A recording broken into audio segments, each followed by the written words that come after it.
Pai, em nome de Jesus. Em nome de Jesus. Aqui está o teu servo, Senhor. E a tua palavra já foi ministrada ao seu coração, Senhor. Nós é que somos carentes, nós que somos necessitados, nós que precisamos, Senhor, ouvir a tua voz, Senhor Jesus. Por isso, Senhor, fala conosco, usa o teu vaso, usa o canal, usa o teu servo com poder, com autoridade, Jesus, e fala com a tua igreja, Senhor, pois nós somos sedentos de ouvir a tua voz. Glória a Deus. Fala conosco em nome de Jesus. Amém. Glória a Deus. Amém. Glória a Deus. Paz, Senhor, queridos. Amém. Louvado é o nome do nosso Deus por mais essa oportunidade que temos aqui de poder participar um pouco, refletir um pouco daquilo que Deus tem feito, né, nas nossas vidas, feito nesse lugar durante todos esses anos. Eu já quero de antemão parabenizar a Missão Mundial de Integração Cristã pelos seus 20 anos de existência, e eu tenho certeza que 20 anos não é 20 dias, né? É um processo, é um trajeto, muitos obstáculos, tantas coisas que vêm no meio do caminho para tentar tirar, para tentar parar, né? Mas glória a Deus, nada pode parar a igreja do Senhor aqui neste endereço. Glória a Deus. E você, querido, é a igreja do Senhor. Entenda isso, você é a igreja do Senhor. Por mais que nós nos reunimos, buscamos ter um espaço para que melhor possamos aqui acomodar, para que melhor possamos aqui falar e refletir a respeito das coisas do Senhor e de tudo aquilo que Ele tem direcionado às nossas vidas, mas esse lugar vazio é simplesmente um lugar vazio, é simplesmente uma construção. Queremos deixar bonito, e glória a Deus, porque deixamos, cada vez está mais bonito, e graças a Deus por isso, né? Porque os irmãos têm se empenhado então por fazer isso, empenhado com a sua força, empenhado com o seu tempo, empenhado com as suas finanças, porque senão nada disso acontece. Então é uma responsabilidade nossa, uma responsabilidade do corpo, para que as coisas possam acontecer. Amém, querido? Amém. Não cai do céu os ar-condicionados, né? Não cai. As coisas não caem, as portas de vidro, nada cai do céu. É fato que nós servimos a um Deus vivo, excelente, levantamos as nossas mãos para o céu, clamamos, mas Deus usa pessoas. Deus usa pessoas. Deus usa o seu corpo, o corpo de Cristo, para que essas coisas possam acontecer, para que a igreja possa evoluir e caminhar sempre melhorando, sempre de pé. Amém? Amém. Glória a Deus.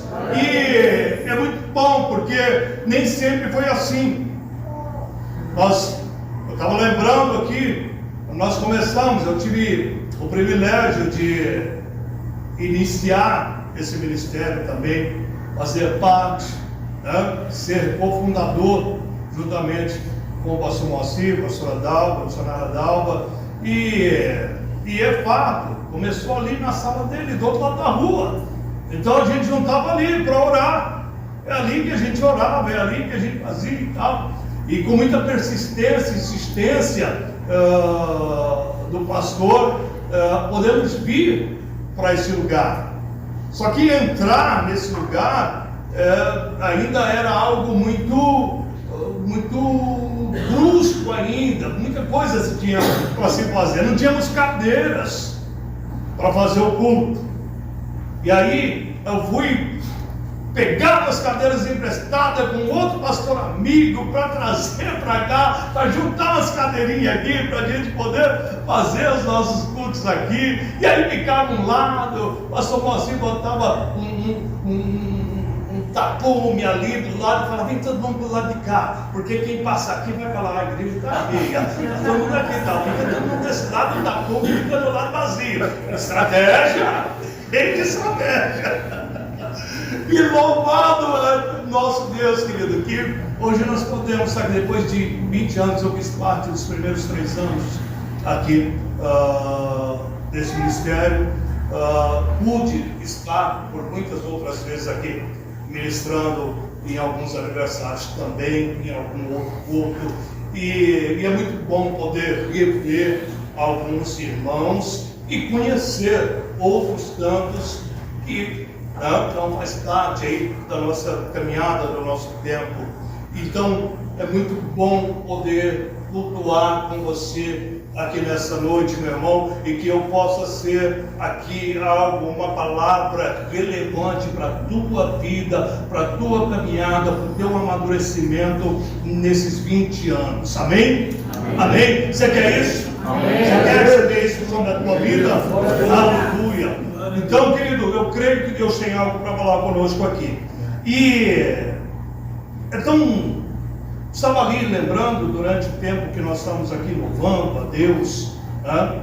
E 20 anos, aniversário de 20 anos, estive pregando ano passado e ano retrasado, no aniversário de 54 e depois de 55 anos da igreja, que nós, quando era criança, conhecemos, praticamente boa parte ali, minha família praticamente toda ali de irmãos, fazia parte ali dos cordeirinhos de Jesus dela, né? Brasil para Cristo, e há várias congregações eu tive pregando de aniversário de 54 em uma, 55 na outra, e trazendo tudo isso à memória, querido, a gente vê como o tempo ele vai passando e quanto dentro desse tempo você tem oportunidades de evoluir, oportunidades de crescer, oportunidades de ser chamado por Deus em todo o tempo, de recalcular rotas, de mudar rotas da sua vida. E por que eu estou falando isso? Porque nesse tempo que, trazendo à memória 55 anos de um ministério que eu estou pregando e que eu fazia parte ali dos cordeirinhos de Jesus, não entendia nada, mas estava lá. Muitas vezes a gente estava ali esperando a bala, esperando o doce, alguma coisa assim. Não estou falando nem um lanche, estou falando a bala de Deus, porque eram tempos difíceis. Então uma bala nos satisfazia. Quanto mais um pedacinho de bolo, nossa, para quem muitas vezes passava necessidades, né? Aquilo era uma maneira de você ter um agrado, ser suprido naquele momento. E é fato que nós crescemos ali, a juventude, parte da minha juventude foi ali, cheguei a participar jovens ali, mas com 14, 15 anos, a gente começa a olhar para o outro lado, a gente começa a olhar muitas vezes para o outro lado do muro. O que é que está chamando a atenção?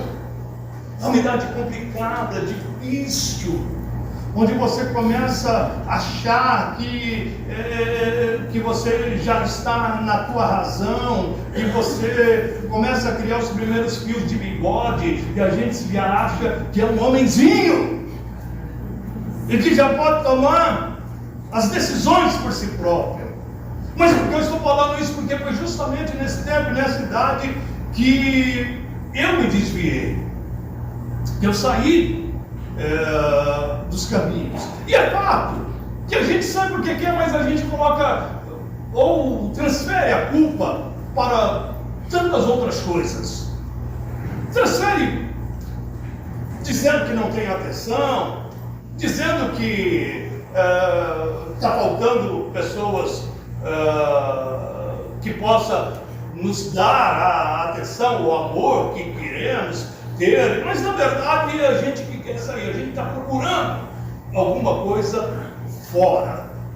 E como filho pródigo, eu me desviei e saí. E vou te falar, querido, Deus, ele nos dá muitas oportunidades de cairmos em si. Durante todo o trajeto que nós estamos fora, Deus nos dá muita oportunidade de cairmos em si. A Bíblia vai dizer que o filho pródigo, ele só caiu em si quando o quê?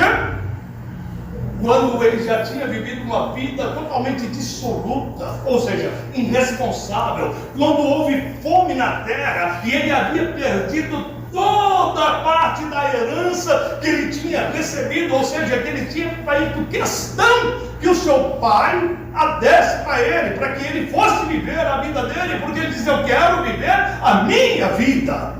Eu não quero mais a proteção, eu não quero mais estar aqui dentro, eu não quero mais fazer parte disso aqui, eu quero viver, eu quero conhecer, eu quero viver a minha vida. E diante de tudo isso, o tempo se passou, os anos se passaram, não dá para dizer quanto tempo se foi, mas a palavra de Deus vai dizer que houve fome sobre a terra, e diante da vida dissoluta ou irresponsável que ele estava vivendo, ele perdeu tudo, e em determinado momento, ele vai trabalhar para um cuidador, para alguém, para um fazendeiro, que tem ali, que tem os seus porcos, que tem um chiqueiro ali, e a palavra de Deus vai dizer que ele, alimentando os porcos, ele sentiu vontade de comer a comida dos porcos. E quando ele sente vontade de comer a comida dos porcos, a palavra de Deus vai dizer que ele cai em si. E ele diz: na casa do meu pai, eu não precisava passar por isso. Na casa do meu pai eu tinha tudo, mas eu não consegui ver. Eu tinha tudo, mas eu não consegui usufruir desse tudo lá. Eu vou voltar, eu vou pedir perdão, eu vou me humilhar, eu vou dizer: pai, eu pequei contra o céu e contra o Senhor, e eu não sou digno de ser chamado teu filho. Me aceita como um trabalhador. E a palavra de Deus vai dizer que o pai o recebeu, porque o pai não o havia matado no seu coração. Ainda que quando ele saiu, ele matou o pai no seu coração, porque jamais ele podia pedir uma herança para um pai que estava vivo. Uma herança só podia ser usufruída ou dividida com o pai morto. E quando ele pede a herança, ele pede a parte dele, ele está dizendo: pai, eu te matei no meu coração.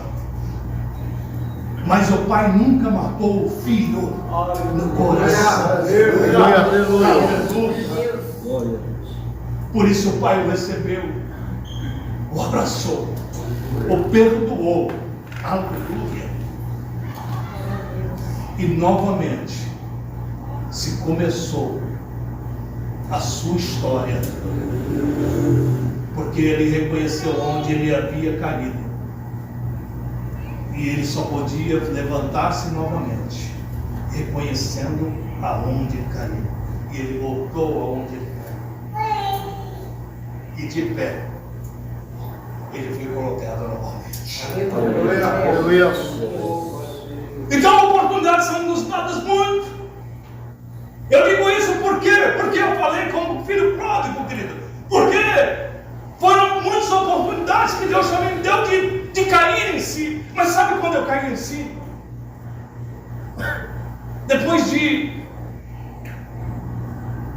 muitos anos, dentro de um lugar, dentro de uma boate, dentro de um lugar de uma prostituição, uma vida já toda bagunçada.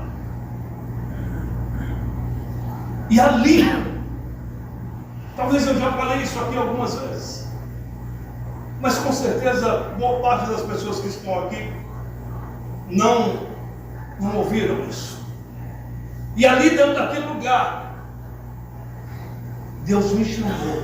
Dentro daquele lugar, eu pude ouvir a voz nítida de Deus dizendo: filho, o que você está fazendo aqui? Um lugar escuro, um antro, um lugar onde você não imagina que Deus possa olhar para aquele lugar. O último lugar que eu achei que Deus poderia me visitar ou me chamar, mas foi ali, no fundo, no escuro, Foi ali que aprove a Deus. Aleluia. É fato que havia muita gente orando pela minha vida, pelo resgate da minha vida. Mas o fato é, nós podemos orar e devemos orar. Mas a responsabilidade de cair em si é minha. E naquele momento eu falei, eu estava ali, e mesmo naquele lugar eu olhei e falei, o que eu estou fazendo aqui? Eu olhava para aquilo e falava, o que eu estou fazendo nesse lugar? E Deus pode falar, esse não é o teu lugar. Não é isso que eu tenho para você. Ali eu caí em si. Mas agora eu precisava voltar aonde eu caí. E há um longo trajeto. Há um longo trajeto. Por quê? Porque nesse tempo todo que você fica fora, você vive uma vida dissoluta. Você vai atrelando coisas à sua vida e responsabilidades da sua vida, e depois é muito difícil para você vir. Você cai em si, mas para trazer, para vir de volta, muitas vezes não é mais você sozinho. Tem muitas outras coisas atreladas. E se torna muito mais difícil o caminho de volta. Mas por que eu quero que você entenda isso? E é fato que não foi isso que eu preparei aqui para ministrar. Mas conforme o culto foi andando, foi tomando, foi indo, o culto foi tomando uma direção, o Espírito Santo também foi me dando uma direção para que a gente pudesse aqui entrar dentro daquilo que verdadeiramente vai falar com todo o contexto desse culto. Desde quando começou até o momento a qual nós estamos. Queridos, é difícil, mas entenda uma coisa: Deus não te chamou para tarefas fáceis. Deus não te chamou para coisas fáceis. Deus não te chamou para tarefas fáceis. Não é fácil. Lógico que não é. A caminhada com Jesus não é fácil. Ainda que nós vemos um evangelho de tantas facilidades nos dias atuais a qual nós estamos vivendo, mas não é fácil estar e caminhar com Jesus. Digam os apóstolos, né? Digam os missionários. Então, querido, Deus não nos chamou para coisas fáceis. O que precisamos é reconhecer e obedecer. Sabe por quê? Porque nós recebemos a oportunidade, ou seja, nós temos o privilégio de servir a Deus. Nós temos o privilégio, querido, de levar essa palavra. Nós temos o privilégio de ser relevante na vida de famílias, na vida de casais, na vida de pais e na vida de filhos, aleluia, levando esse bom perfume de Jesus Cristo, colocando famílias caídas de pé, colocando ministérios caídos de pé novamente, e nós temos isso nas nossas vidas, nós somos chamados para isso. Glória a Deus. Aleluia. Glória a Deus. Glória a Deus. Eu caí em si. Houve o tempo, houve o processo. Voltei, aceitei Jesus diante de tantas coisas. Foram tantas pelejas.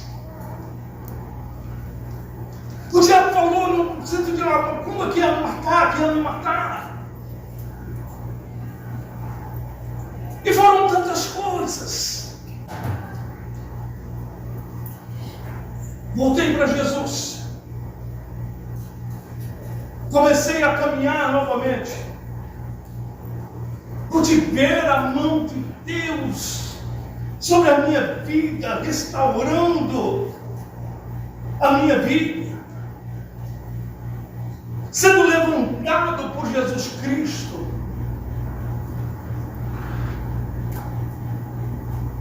Batizado nas águas.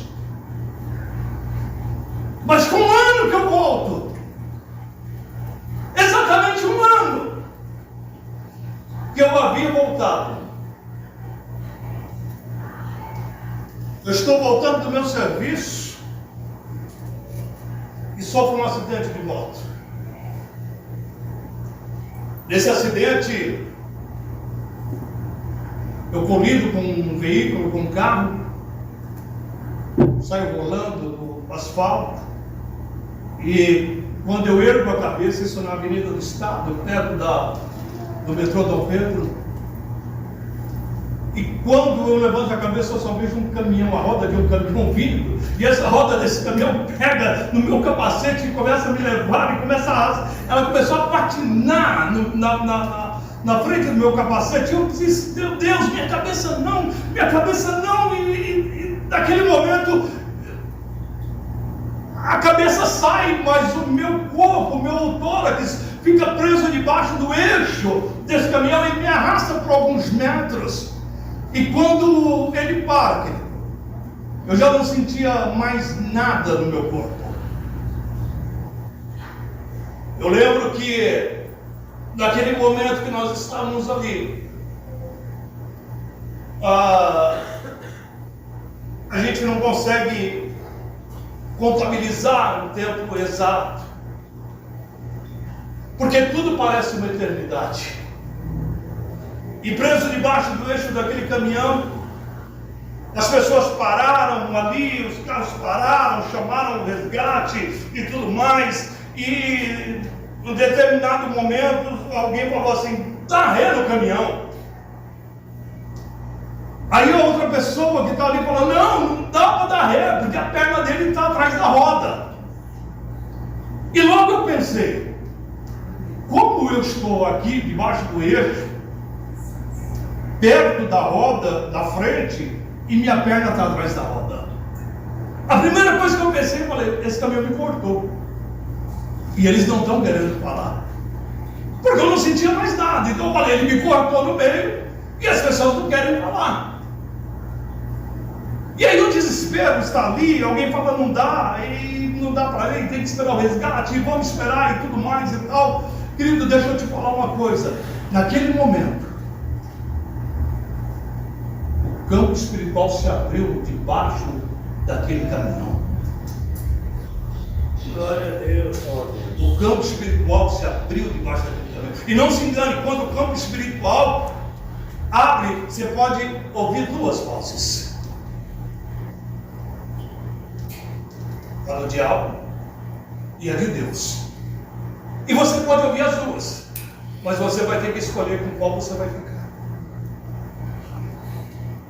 Porque debaixo daquele caminhão, a primeira voz que eu ouvi, não foi a de Deus. Eu ouvi uma voz, o campo espiritual, eu ouvi uma voz que dizia assim, acabou para você. Acabou. Nenhuma das promessas que foram feitas sobre a tua vida vão se cumprir. Acabou. Se você não sair morto daqui, nunca mais você vai ficar de pé. Nunca mais você se levantará. E não se engane, querido. Para quem não está sentindo nada no seu corpo, a não ser uma dor horrível e absurda, mas não está sentindo porque tudo parecia carne morta. Tudo parecia carne morta, tudo parecia como você tocasse, ou fosse alguém que tocasse você como aquela carne que você compra no açougue, e toca e aperta. E naquele momento, ouvindo isso, eu lembrei do apóstolo Paulo. Quando por 3 vezes ele orou ao Senhor para que ele fosse livre daquele espinho na carne. E a resposta de Deus foi: a minha graça te basta, porque o meu poder se aperfeiçoa na fraqueza. E quando eu lembrei dessa passagem, eu comecei a cantar debaixo daquele caminhão, preso debaixo do eixo, eu comecei a louvar. Dai-me mais graça, Senhor, dai-me mais graça. passa os teus dedos dos meus olhos, vem me consolar. E eu comecei a cantar e cantando, e aí as pessoas que estavam em volta ali, eles começaram a dizer: eita, agora ele entrou no processo de delírio, agora ele está delirando. Mas eles não sabiam que eu estava falando com o meu Deus. Que havia campo espiritual aberto naquele lugar. E quando eu estava cantando, de repente a voz mudou, de repente veio uma outra voz e dizia: filho, Aleluia. nenhuma das promessas que eu coloquei sobre a tua vida, que eu falei, cairá por terra. Aleluia. Aleluia. Glória a Deus. Mudou. Nesse tempo o resgate chegou. Levantaram um caminhão com uma carga e puxaram atrás, cortaram a minha roupa, puseram em uma maca. Entrei dentro daquele carro de resgate e minha família me esperando, porque nós tínhamos um congresso naquele dia. Eles esperando, mas eu não cheguei. Eu não participei daquele congresso. Eu não participei daquele culto. Eu estava hospitalizado agora na UTI da Santa Casa de Misericórdia. Mas no trajeto, dentro do carro, eu lembro que a caminho da Santa Casa, uma dor absurda, e ali os socorristas fazendo algumas perguntas, e eu mal conseguia responder as perguntas dos socorristas. Mas eles falavam: você bebe? Não. Você fuma? Não. Você usa alguma coisa, alguma droga, tóxico, essas coisas? Não. Aí um olhou para o outro e falou: por que acontece essas coisas com pessoas boas? E quando ele falou isso, eu falei: eu já sei que minha situação é terrível. Quando ele falou isso para o outro, eu falei: ele está denunciando. E eu falei: doutor, é grave. E ele falou: rapaz, eu vou mentir para você, não é muito grave. Mas chegando no hospital, vão te avaliar melhor. Não podemos falar, né? Está dando relatório antecipadamente. Cheguei na Santa Casa de Misericórdia. E ali fiquei por algum tempo eles analisando o que iriam fazer. Fez todos os exames. E os exames constataram que eu havia quebrado 2 vértebras, esmagado uma e quebrado outra. E eu não sei como isso aconteceu, não sei como foi o processo, como isso aconteceu debaixo daquele caminhão. Mas o fato de eu não ter morrido ali na hora já foi um grande milagre de Deus. E quando fizeram e decidiram que eu ia entrar em cirurgia ali, eu lembro que na madrugada foram chegando as pessoas, foram vendo e tudo mais e tal. Eu lembro que alguns olhavam, eu lembro que a minha preocupação era: mãe, minhas pernas, quando ela chegou, eu falei: mãe, minhas pernas estão aí? E ela falou: tá, filho, tá aqui. Eu falei: levanta o lençol, vê se elas estão aí mesmo. Porque para mim eles estavam me enganando. Eu falei: vê se elas estão aí mesmo. E ela: não, está aqui, filho, eu estou te falando, tuas pernas estão aqui. Eu falei: por que eu não estou sentindo nada? Eu falei: não sei, mas está aqui. Aí ela já saiu chorando e já saía desesperado. Enfim, para que a gente possa antecipar isso, entrei em cirurgia e na minha cabeça era: o braço quebrou, você vai lá, põe no lugar, acabou, tá beleza, tá tudo certo, você bota um gesso, 30 dias, tá tudo normal de novo. Mas não sabia que a coluna era totalmente diferente. Eles abriram a minha coluna da lombar até a parte torácica. E, segundo o relatório, eles tiraram os pedaços de ossos que estavam esmagados. e fizeram uma raspagem na minha bacia para tirar o osso, para poder cobrir aonde houve esmagamento. E depois disso colocaram 2 hastes de metais de ponta a ponta para segurar essa coluna. E depois da cirurgia, durou aproximadamente umas 6 horas. Eu acordei na UTI. E quando eu achava que tudo tinha melhorado, parece que tudo tinha piorado. Eu não sentia mais nada, eu só mexia a cabeça. Eu não conseguia levantar meus braços. E ali, diante de toda aquela situação, e uma dor, e o tempo foi passando, e eu falei, isso não vai melhorar. E não para de doer nunca. A impressão era que o caminhão continuava em cima de mim. Que havia um caminhão ainda em cima de mim. E eu lembro que eu não conseguia me alimentar sozinho, eu precisava que alguém me alimentasse, e às vezes se revezavam algumas pessoas da família lá. Minha sobrinha, hoje ela é missionária, e ela está em Vitória do Espírito Santo, porque ela já é lidada como missionária do ministério. Mas eu lembro que ela foi me alimentar no tempo, e quando ela pegou a comida para dar, ela desmaiou. Ela olhou para mim, desmaiou e caiu. E eu não conseguia segurar, e o meu desespero que eu não conseguia segurar ela. E quando ela desmaiou, eu falei, eu devo estar muito feio. E na verdade era, porque às vezes os meus olhos haviam estourado. Então eles ficaram totalmente vermelhos, e você ficou só na cor vermelha.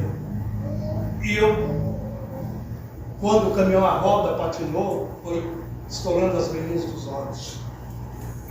Então, querido, dentro desse tempo difícil, e você está ali cheio de pessoas quebradas também. O meu desejo é que as pessoas não me visitassem. E eu não queria voltar para casa, porque eu sabia que eu ia dar muito trabalho em casa. Por quê? Porque era muito dor. Só parava por 3, 4 horas a dor se eu tomasse uma injeção de morfina. Então, tomando uma injeção de morfina, parava por 4 horas, eu conseguia dormir um pouco. Fora disso, era muita dor. E ali as pessoas estavam ali e olhando, e as minhas necessidades, tudo era feito ali. Não havia Covid. E chegou uma hora que, final de ano, próximo ao Natal, os médicos falaram, olha, você vai ter que ser cuidado em casa. Se você ficar aqui, você pode pegar uma bactéria hospitalar, você vai ter que ser cuidado em casa, não pode mais ficar. E eu falei, eu não quero ir para casa. Porque se eu ir para casa, eu vou para o trabalho. Alguém vai ter que ficar me mirando de tempo em tempo. Por quê? Porque você não podia ficar numa única posição. E aí, quando chegou perto, atendendo o pedido da minha mãe, ela falou, filho, vamos para casa, a gente cuida disso. E como era próximo do Natal, eu falei, poxa, eles vão vir Natal aqui, então é melhor eu estar lá, mas eu vou dar trabalho. E eu fui. E realmente, dei muito trabalho. Tinha um irmão que estava dormindo do meu lado, me virando de hora em hora. E mesmo assim, criou-se muitas escaras. Eu usava um colete de couro e metal que pegava daqui até a minha cintura, deixando as minhas costas fixas. E isso foi um tempo muito difícil. Muito difícil. Foi um tempo deitado. Porque eu saí do hospital com esse veredito. O veredito que eu saí do hospital foi: se um dia você sentar, você levanta as mãos para o céu. Mas glória a Deus, estamos de pé.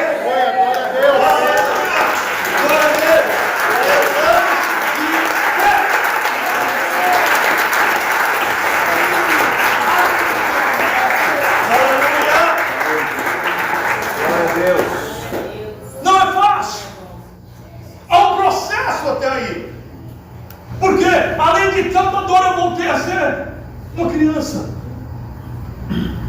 Uma criança que precisava tomar banho de paninho. Uma criança que só ficava deitada. Eu lembro que nós eu ia de carro, deitado no banco de trás, para fazer fisioterapia. E nós me colocavam num colchonete e ficava virando. E pegava ali, falava, fica agora, vamos tentar colocar você. Eles me colocavam numa posição, como se fosse uma criança que ia gatinhar. E eu caía para o lado. Eles colocavam, eu caía para o outro lado. Aí eu ficava segurando assim, não, se esforça. Aí eu ficava na outra ponta, vem. Se você vir, você ganha um chocolate. Não, é sério. Isso por muito tempo. E as pessoas não gostavam que as pessoas fossem, porque meu pai pedia. Era muito complicado a minha situação. E um dia, deitado na cama, o Senhor começou a me dar algumas revelações. E quando eu comecei a ter aquelas revelações de batalhas espirituais, revelações do que ele me levantaria de um porquê. E eu falei, se eu falar isso para os outros vão falar que eu estou doido. Porque eu tenho um veredito, mas eu estou falando uma outra coisa para mim. Eu estou falando uma outra coisa para mim. E eu falei, Deus, então, isso foram se passando os meses. E em um determinado momento eu falei, Deus, eu tenho fé. E eu vejo os testemunhos de fé. E se o Senhor está comigo, então agora ela vai. Eu vou levantar dessa cama e bum, virei. Pá, no chão. E lá fiquei. Falei, a fé não funcionou. E aí vem o pessoal e me vem e fala, meu Deus, querido, o que você está fazendo? Você não faça isso. Ele não seja teimoso. Passou-se uma semana. Parou de doer um pouco, eu falei, agora vai a fé de novo. Agora vai acontecer, porque é na insistência, na persistência que vai ser. Pum, pá! Caí, fiquei de novo. E lá, me colocaram, eu falei, não faz mais isso.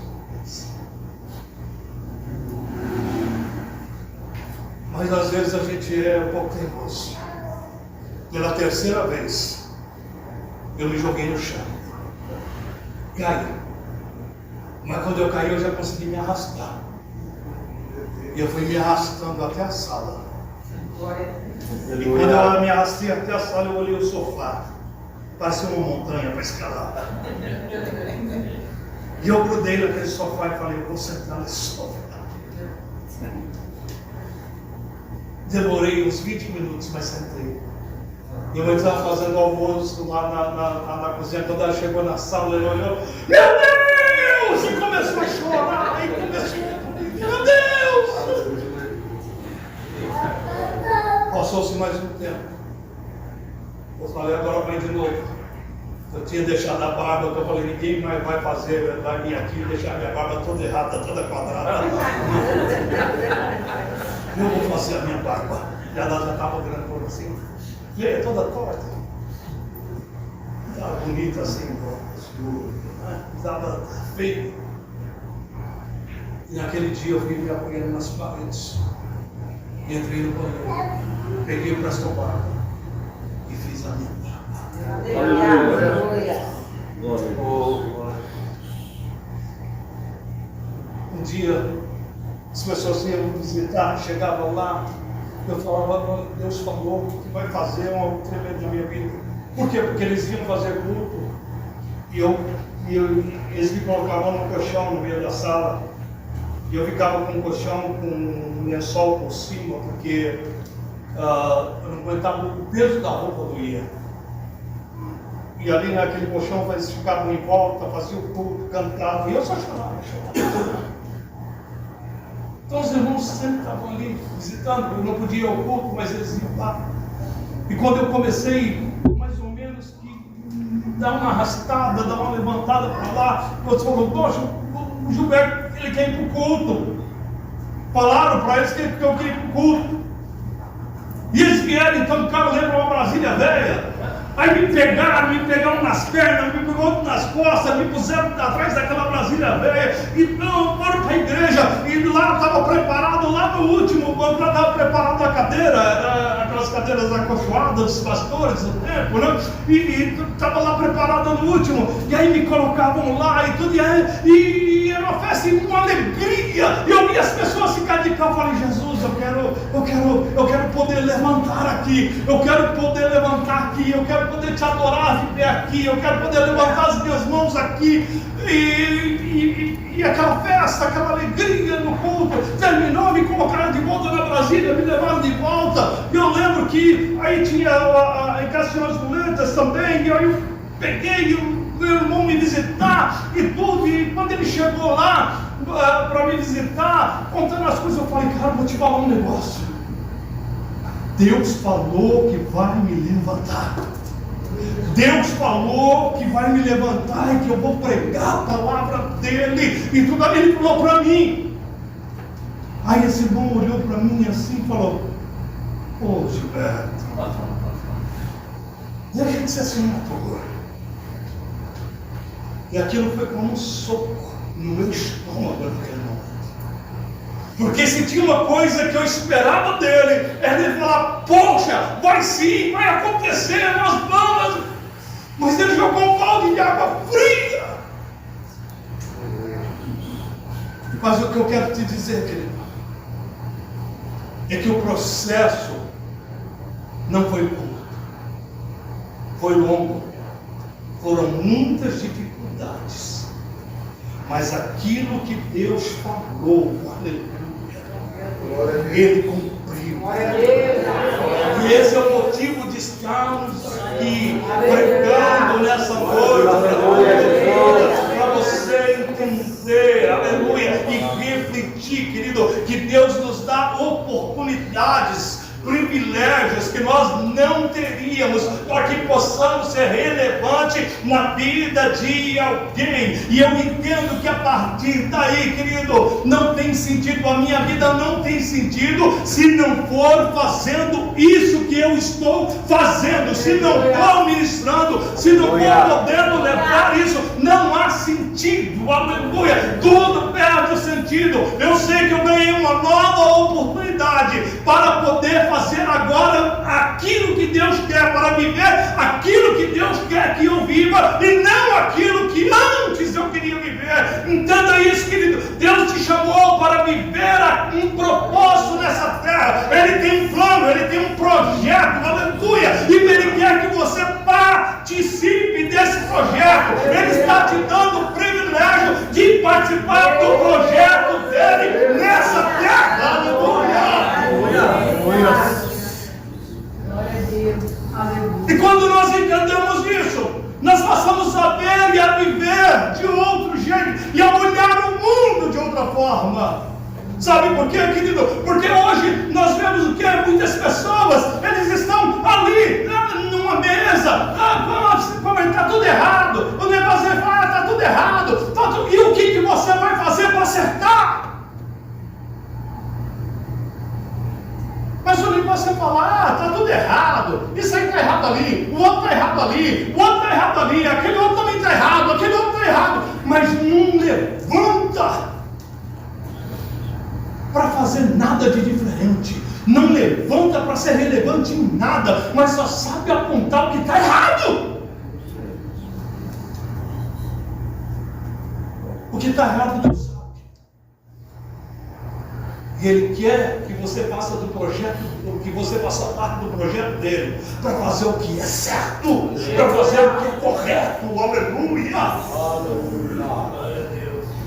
Deus não precisa de um monte de gente para sentar e dizer o que está errado. Deus precisa de pessoas que vão para a prática fazer o que é certo, o que é correto, aleluia. E para isso Deus nos dá oportunidades, e para isso Deus chama pessoas, homens e mulheres, para o seu reino. Amém, querido? Amém. Você consegue entender isso? Aleluia. Que você saia dessa festividade de 20 anos com a sua mente transformada, entendendo? Você viu como pastor, como? Jaime, como pastor Jaime, como eu, como tantas outras pessoas. Isso não tem nos parado, talvez tenha nos motivado até. E nós vemos tantas pessoas saudáveis, com saúde, perfeitas, no vigor da sua juventude, no vigor da sua saúde, mas pessoas cansadas, pessoas que só reclamam. Deixa eu te falar uma coisa, querido. Às vezes as pessoas procuram o ministério e acham que tem algum glamour, ou procuram um glamour ou a parte glamurosa. Eu não sei se tem, porque eu nunca vivi o glamour do Evangelho. Eu só sei o que é servir. Eu só sei a parte do serviço. Eu não sei o que é glamour. Nesses 31 anos que eu retornei, querido, eu não sei o que é glamour do Evangelho. Eu só sei o que é serviço. Aleluia. Glória a Deus. Aleluia. Glória ao teu nome, Jesus. Aleluia. E enquanto as pessoas vão comer, eu quero ver que altura, eu quero ver que identidade. Eu estou lá na escada, lá em cima do fogo enfiado, querido, arrumando blue, arrumando fio, mexendo em eletricidade, mexendo massa.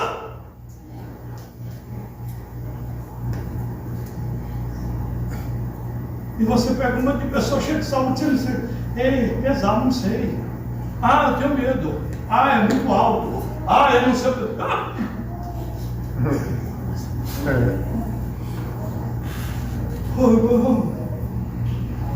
Deus tem chamado para sermos relevantes. Aleluia. Aleluia. Glória a Deus. Nós não nascemos sabendo fazer todas as coisas, não. A gente sabe porque a gente meteu a cara, confiou, acreditou e aprendeu. E obedeceu. Aleluia. Deus tem chamado uma igreja para se levantar verdadeiramente, uma igreja para servir, mas servir de pé. Aleluia. Glória a Deus. Glória a Deus. Aleluia, para se levantar nesse tempo e entender, querido, que você recebeu uma oportunidade, um privilégio de servir. Isso é um privilégio, isso não é para qualquer um, não, querido. Se eu não entender o privilégio do que é servir, eu nem devo servir. Eu nem devo estar na posição. Se eu não entender o que é a honra, que é fazer parte, que é servir em um ministério, eu nem devo estar lá, porque eu não sei o que é. Aleluia. E aqui eu quero concluir, em nome de Jesus. Segundo Crônicas, capítulo 7, versículo número 14, diz: se o meu povo, que se chama pelo meu nome, humilhar-se e orar, buscar a minha presença e afastar-se dos seus maus caminhos, eu os ouvirei dos céus, perdoarei os seus pecados e restaurarei a sua terra. Oh, meu querido, é fato que muitas pessoas usam esse texto fora do seu contexto para dar um puxão de orelha na igreja. Mas o contexto não é esse. O contexto vem do término e da consagração do templo. Aquilo que era o sonho de Davi, mas pelo fato de ser um rei de guerras e ter as suas mãos de sangue, ele não pôde fazer o templo. Porém, essa responsabilidade ficou com Salomão. E o templo, depois de feito, ele foi consagrado ao Senhor. E consagrado ao Senhor foram semanas de consagração, de festa, onde as pessoas se reuniram, onde Salomão orou, onde Salomão desejou que a presença de Deus fosse viva naquele lugar. E a palavra de Deus vai dizer que Deus vem à noite e fala com Salomão. E é justamente isso que ele fala. Eu ouvi o teu pedido, eu ouvi o teu clamor, e eu vou responder. Se o povo que se chama pelo meu nome se humilhar e orar e buscar a minha presença e afastar-se dos meus caminhos, dos céus eu perdoarei. Então, querido, o que Deus está dizendo é que se toda vez que o povo se desviasse ou pecasse, se desviasse dos caminhos, tivesse os caminhos errados, e viesse pragas, ou o céu cessasse, fechasse, houvesse falta de chuva,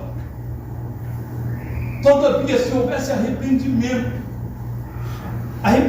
verdadeiro, Deus ouviria o clamor feito naquele lugar.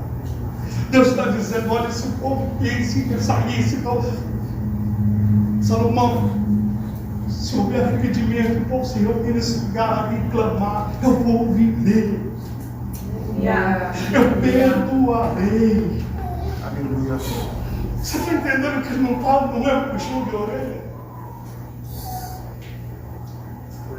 Deus está dizendo: eu ouvi o teu clamor, eu me satisfiz com o teu sacrifício.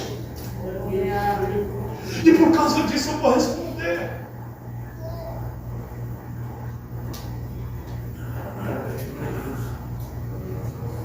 Amém, querido? Nós estamos aqui 20 anos, segundo dia dessa festividade. Eu quero te convidar aqui, encerrando essa participação, a levantar um clamor nessa casa. A levantar um clamor nesse lugar. A nos convidarmos a nós mesmos para o arrependimento. Por quê? Porque não são 20 dias, são 20 anos. E quando nós nos reunimos na comunhão do corpo, aleluia, com um sentimento sincero e verdadeiro, aleluia, Deus se agrada disso. E eu tenho certeza que aquilo que clamamos aqui nesse lugar, nesses 20 anos de existência, nesses 20 anos de comemoração, nessa festividade, subirá, aleluia, ao trono do Todo-Poderoso, aleluia, aleluia. Se verdadeiramente, hoje, querido, nós somos a igreja, você é esse povo, ele está dizendo: se o povo que se diz ser meu, se o povo que se chama pelo meu nome, que se o povo que diz que é meu, clamar, orar, se arrepender, você é o povo de Deus? Aleluia. Então Deus está falando comigo, com você. Aleluia. Eu quero te convidar a fazer isso. Eu quero convidar você ao arrependimento nessa noite. Eu quero te convidar a orar, aleluia. Se você puder ficar de pé, de joelhos, do jeito que você quiser. Se você quiser, na unidade do corpo, aleluia, dar a mão para o seu irmão aí que está nesse lugar, aleluia. Eu quero orar junto com você, aleluia. Que você possa fechar esses corredores, mas que oremos aqui nesse lugar, e que oremos aqui nesse lugar. Aleluia, aleluia, aleluia. Que seja a marca dessa igreja, que seja a marca da missão mundial de integração cristã, aleluia, de um povo que reconhece, de um povo que ouve a Deus, que reconhece a voz de Deus, que se arrepende, que se humilha, que se volta, que fala, aleluia, porque certamente Ele vai responder.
Seja